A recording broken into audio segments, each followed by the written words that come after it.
There is an hour in the night that the angels covet. An hour when the world sleeps, but awakened hearts burn with an invisible fire. Between 3 and 4 a.m., the silence of the earth becomes the breath of heaven. It is at this precise moment that the veils fall, the material world fades away, and the most sincere souls rise, alone in the darkness. The noise of the cities has fallen silent, the clocks slow down, and even the wind seems to hold its breath. In this hour when the light still sleeps, Allah descends as the Prophet said. Our Lord descends every night to the lowest heaven, when only the last third of the night remains, and he says, "Who calls upon me that I may answer him? Who asks me that I may grant him? Who asks forgiveness that I may forgive him?" Bukhari and Muslim. It is a discreet, almost secret call. Only those whose hearts are awake can hear it. For it is not your alarm clock that wakes you from sleep, it is your soul that calls you back. There are tears that belong only to this hour, prayers that only make sense on your knees, when the whole world has forgotten you. The believer who rises at this moment does not boast. He flees to Allah, he escapes from the weight of life, he seeks the peace that no human hand can offer him. The night is the mirror of the heart. If your heart is heavy, it will seem dark. If your heart is pure, it will seem vast and sweet. Those who have tasted the prayer of the last third of the night know that there is nothing more soothing, nor more burning. You sit, your eyes still moist from sleep. You perform your ablutions. The cold water awakens your soul. You rest your forehead on the ground, and at that moment, the world disappears. It is no longer a prayer, it is a confession. You no longer seek to say beautiful words, you seek to empty yourself of what you carry. Your faults, your fears, your hopes all blend into a single breath. O Allah, I came to you alone, weak but sincere. At this moment, you understand what it means to be seen by Allah. Not in the crowd, not in the successes, but in the secret, where nothing shines except sincerity. This moment is not for the perfect, it is for the repentant. For those who have fallen, for those who doubt, for those who need a sign. And that sign is this silent hour. It is no coincidence that Allah chose this moment to descend upon His servants. It is the moment when hearts are most vulnerable, when masks fall. The modern world tells you, sleep, rest, you need it.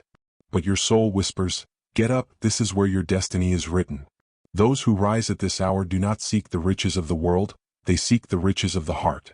And Allah, in His infinite mercy, grants them a strength that no one else can know, the strength to rise again when everything collapses. Every prostration you make in this darkness is a fire that illuminates your future. Angels write down your words, the gates of heaven open, and your name is pronounced above. Perhaps at the very moment you cry, an answer is already written. Perhaps at the moment you ask, Allah says to you, I have heard you. There are no witnesses, no audience, no applause. There is only silence, the dust of the carpet, and your trembling breath. But it is there, precisely there, that the miracle begins. The prayer of the last third of the night is not a habit, it is a pact. A pact between your soul and its Creator. Those who taste it once can no longer live without it. You will notice that the more you get up at this hour, the calmer your heart becomes. The problems of the day seem light, the wounds of life lose their weight. For whoever stands before Allah at night, Allah sustains him during the day. Between 3 and 4 a.m., the world belongs to those who remember. It is an hour when the light of heaven touches the earth, when words come to life, when the heart rediscovers its origin. The believer who prostrates himself there does not ask for things, he asks for presence. He does not seek answers, he seeks peace. And when peace descends, it transforms everything. The gaze, the voice, the way of loving, the way of living. Rise before dawn. Ignite your faith. In silence say, O Allah, I sought you in the noise of the world, but I found you only in the solitude of the night. And then you will know that this hour is not just an hour, it is a door to the invisible. Those who abide by it become silent witnesses to the miracle of divine proximity. Allah said, Indeed, it is through the remembrance of Allah that hearts find tranquility. Surah 13:28. And He further said, Whoever puts his trust in Allah, He is sufficient for him. Surah 65:3. These verses are not just words to be read, they are doors to be passed through. Each word is a key, each syllable a light that penetrates the heart of the one who listens sincerely. When you rise in the silence of the last third of the night, you do not just pray, you live these verses. You stop seeking your solace in looks, in human responses, in the tumult of life. You seek peace where it has always been, in the presence of Allah.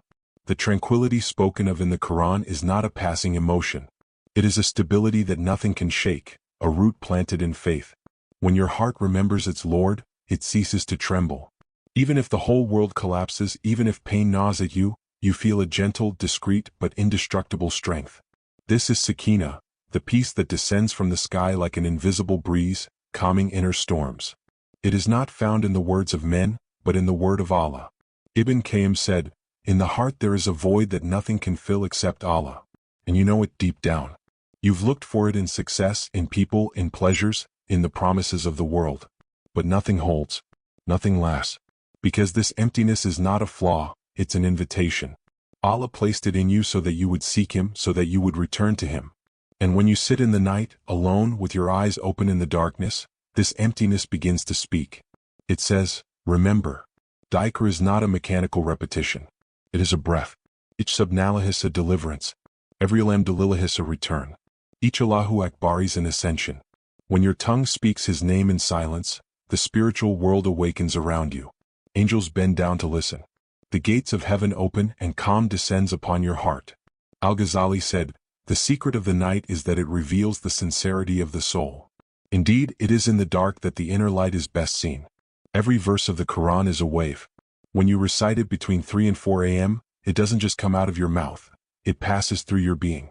This is why the ancients said that the Quran recited at night has a different taste. The voice resonates more deeply, the words reach further. There are verses that you have read 1,000 times during the day without feeling anything, but which, at night, bring tears to your eyes. Because your heart is finally ready to hear. Allah said, and call upon your Lord within yourself, humbly and with fear, without raising your voice, morning and evening, and do not be among the heedless. Surah 7:205. This verse is a spiritual map. It shows you that the remembrance of Allah is not an outward act. It is a secret conversation. Humility, fear, silence, it is all there. When you say, O Allah, do not speak aloud, speak from your soul. The heart that remembers Allah in silence is heard more than 1,000 voices that cry out His name insincerely. The world teaches you to fill your mind, but the Quran teaches you to empty it. It teaches you calm, slowness, depth. Each word of Allah is a drop of light that falls into your heart and carves a river. This river is your connection with Him. The more you remember Him, the wider it becomes. And when it overflows, it carries with it fear, resentment, sadness, and attachment to illusions. Then your heart becomes a mirror. It reflects divine peace. In this hour when you are alone with your Lord, your tears become your ablutions, your prostration becomes your refuge, your breath becomes prayer. The whole world could fade away, but as long as you say Allah, you are not lost. For every evocation is a rope thrown from heaven to your soul. Hold it tight even when you falter. Because the moment you say La ilaha illa Allah with the heart awakened, the whole universe falls silent to listen. What you feel in the silence of the night is not an ordinary emotion. It is Allah's response. He listens to you. He envelopes you. He calms you. And in this calm He transforms you. This is where true faith begins. When prayer becomes an encounter, when the Quran becomes a living word, when dhikr becomes refuge. The believer who tastes this no longer seeks the world. He seeks to prolong this eternal moment where everything fades except Allah. Isn't this what your heart has always been seeking? A peace that depends on nothing but Him. The Prophet's companions were warriors of the night. Their battlefield was not only the earth, but the recesses of their own souls. When their swords rested, their foreheads touched the ground, and their tears became mightier than their swords.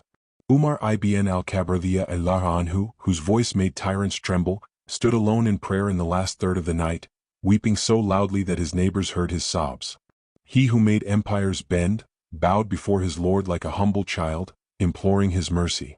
Ibn Mas'ud recited the Quran with such intensity that his chest trembled, and his tears flowed until they wet the ground. When asked why he was crying, he would reply, "How can I not cry when I read the words of the one who sees me?" Uthman ibn Affan, the caliph of the Quran, prayed all night, reciting the book of Allah from beginning to end before dawn. And when asked where his strength came from, he would simply say, "It is in the night that souls are strengthened, for the world is asleep, but the heavens are listening." Ibn Taymiyyah, several centuries later, took up this sacred heritage. Whoever tastes the sweetness of Qiyam before far tastes a pleasure that even kings know nothing of. These men had no need for titles or recognition. Their true crown was invisible. It shone in their hearts, in their prostrations, in their constancy. When night fell over Medina, a murmur could sometimes be heard rising from the houses. It was not the wind, but the recitations of the believers. The verses mingled with the breath of the desert, and the stars seemed to respond. It is said that Abu Bakr prayed so quietly that one would have thought he was whispering to his Lord, while Umar prayed with such force that his recitation could be heard from one street to another. Two different souls but the same secret, the love of Allah. These men knew that true strength comes not from weapons but from prostration. Their outward victories were only a reflection of their inner victories. They understood the mystery of time, that the quietest hour was also the most fertile. Ibn al-Qayyim said, "The moments before dawn are the gardens of the heart. He who walks there never returns the same." And truly their inner world shaped the outer world. They prayed when everything slept, they wept when everything laughed, they hoped when everything doubted. They knew that the soul, if nourished before sunrise, becomes a fortress that nothing can break. Al-Hasan al-Bar said, "I have known men who wept at night and in the morning had radiant faces as if the world belonged to them. Their inner light overflowed into their gaze, their words, their decisions. When they spoke, one felt that their words came from a higher place." You too, between 3 and 4 a.m., can join this invisible chain of guardians of time. It is not a question of the era but of the heart. When you place your forehead on the ground, you imitate those who changed the world without ever seeking glory. Their names still resonate not because they reigned but because they prayed. The world has forgotten them but Allah has remembered them throughout the centuries. In every generation there are hidden souls who continue this same fight. They do not wear armor but their prostrations are shields. They rise in the night without witnesses, without an audience, without seeking merit. And Allah, in His mercy, envelopes them in light. Ibn Rajab said, "The secret of the night is that it is the mirror of the heart. Whoever wants to see himself truly, let him get up before dawn." The warriors of the world fight to be seen, but the warriors of faith fight to be known by Allah. When the world is in turmoil, they gather. When the world seeks glory, they seek the presence. And when the world falls asleep, they awaken. It is this awakening that the angels covet, this inner fire that nothing can extinguish. In the silence of the night, each tear becomes an invisible sword, each prostration an eternal victory. The believer who tastes this hour is no longer the same, for he has touched the root of power, the nearness of Allah. In the darkness of night, when the world sleeps and the wind itself seems to hold its breath, there is only you and Allah. Every thought withdraws, every distraction vanishes, and your heart begins to speak without words. It is in this absolute silence that the soul reveals its wounds, its regrets, its fears. Every fault you have committed, every misguided thought, every desire left unchecked stands before you. But in this confrontation there is mercy. An invisible river flows through the heart, purifying what is heavy, softening what is hard. Allah's mercy has no limits, and it flows like a soft light into the interstices of your soul. The Prophet said, "The servant is closest to his Lord when he is prostrate." And you, do you truly prostrate yourself? Or does your forehead touch the ground without your heart sinking into it? How often do we mechanically bow, reciting the words with our lips, but letting our hearts sleep in indifference? In this hour, it is not the length of your prayer that matters, but the depth of your surrender, the sincerity of your breath. Every moment spent bowing before Allah is a struggle against oneself, a struggle against pride, indifference, and attachment to the world. The night slowly fades. Dawn approaches, its light piercing the darkness like a golden blade. It reveals the contours of your soul, the scars and strengths you had ignored. It is here that destiny is transformed, here that decrees are rewritten. Between darkness and light, you are suspended by an invisible thread. Ibn Qayyim said, "The gates of heaven open to those whose hearts are sincere, even if their tongues tremble." No need for perfect words, no need for visible gestures. Only inner sincerity counts. Raise your heart to Allah. Say to Him, "O Allah, guide me, purify me, make me worthy of your gaze." Don't stop at reciting. Let your heart open like a fragile flower in the silent morning. Every word you speak is a step toward the light. Every breath you take from yourself is an offering of your being. The true battle is not against the outside world, but against your own passions, your doubts, your weaknesses.